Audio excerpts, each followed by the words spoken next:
delicious crab cakes. The crab cakes recipe is taken from a previous dish that I made before, so check it out on one of my previous videos. Just gonna go ahead and start making those crab cakes. You ready? All right, let's get to it.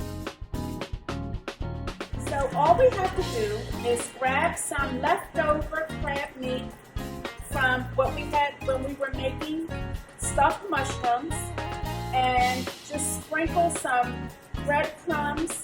Now, if you have a type of breadcrumbs that has a fish flavor, go ahead and get it. If you have breadcrumbs that are regular breadcrumbs that has a taste of maybe onions or whatever you have, just go ahead and use it. Just going to place it in there. Make sure your pan is very hot. That's the key. And you know it'll be hot because as soon as you put it in there, it starts to sizzle. Yep. And you let that go to a little bit more. And just keep going until you have no more crab meat and no more breadcrumbs. And you don't want to put a lot of breadcrumbs. You just want just enough to make sure that it sticks together.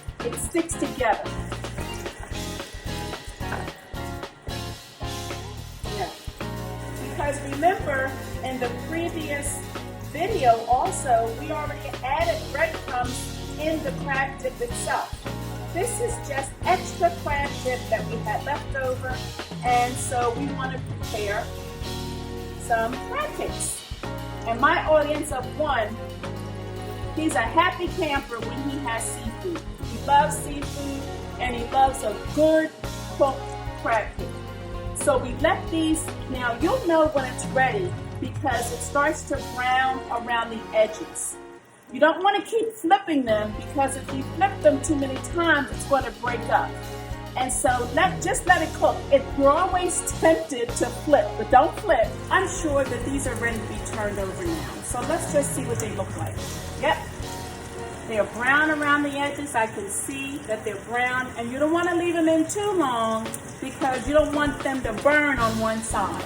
So now you need some help in turning this over. So all you do is you want to have a nice flat spatula, and you want to hold this one to grab it so it won't fly off the handle on the outside of the pan. And so you brown it like that, and then you give it some help with this spatula. You turn it over, and there you go. That's a perfectly flipped and a perfect delicious looking crab cake. It's nice and brown on the outside. Now we're just going to turn the other ones over.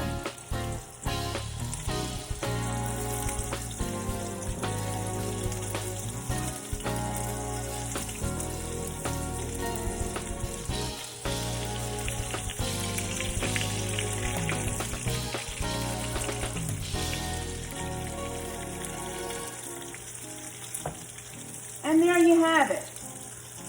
They're perfectly flipped. You didn't have an accident. It didn't tear apart. And as this is cooking on the other side, now you want to prepare to get your other crab cakes ready to go right in. So that's what we'll do right now.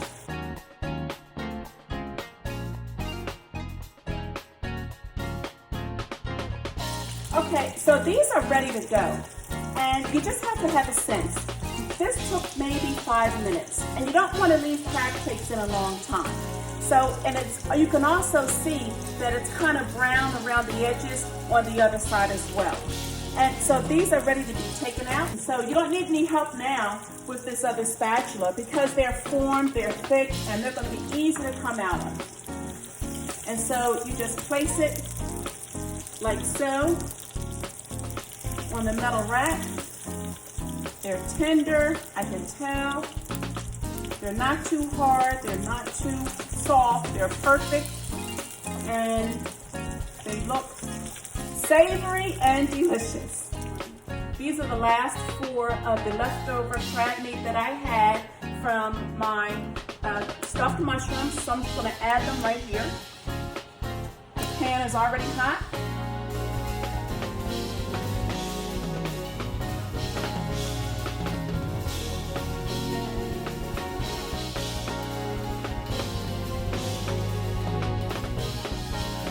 Well, that's it for today, everyone. I hope you enjoyed today's presentation on how to cook crab cakes. So when you have leftover crab meat from stuffing those mushrooms or stuffing flounder, don't even worry about it. Save it until you're ready to cook crab cakes. Well, thank you again for tuning in. I really enjoyed you. Definitely come back again. And also don't forget to like, subscribe, and comment. And you're going to want to hit that bell because you don't want to miss all of these delicious dishes that I'm making. Well, like I said, thanks again for tuning in. Make it a great day. Make it your opportunity to do it. ECC 3VS1. You know where to find it. Bye, friends.